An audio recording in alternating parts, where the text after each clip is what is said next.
Informovať vás bude predseda vlády Slovenskej republiky Robert Fico a minister zahraničných vecí a európskych záležitostí Slovenskej republiky pán Juraj Blanár. Ako predseda vlády Slovenskej republiky odmietam, aby sa Slovensko zúčastnilo na akýkoľvek finančnej schéme, ktorej cieľom je pomôcť Ukrajine zvládať vojnu a vojenské výdavky.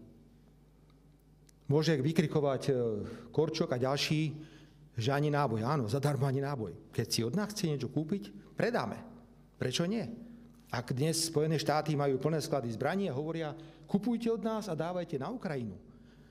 Ak sme my schopní niečo vyrobiť takéhoto typu, nech sa páči, kto chce, nech si od nás kúpi. To znamená ani náboj.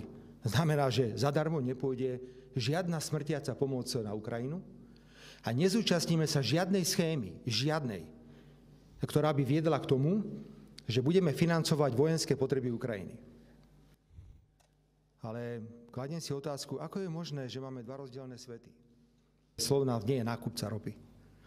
Slovnaft po privatizácii, ktorá bola dávno, sa na konci dňa dostal pod spoločnosť MOL, maďarskú spoločnosť.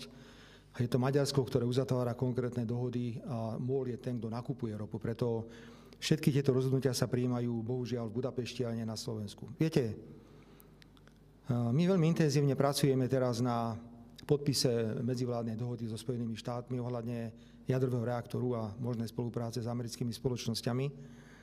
Sme v úzkom kontakte s americkou administratívou a čakáme, že tieto kontakty vyvrcholia nejaké stretnutie alebo možno v nejaký malý summit. Ďakujem pekne, vážený pán minister, dámy a páni.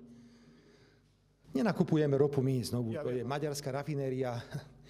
No, problém bude v tom, že jediný problém môže byť v tom, že budeme kupovať drahšiu ropu.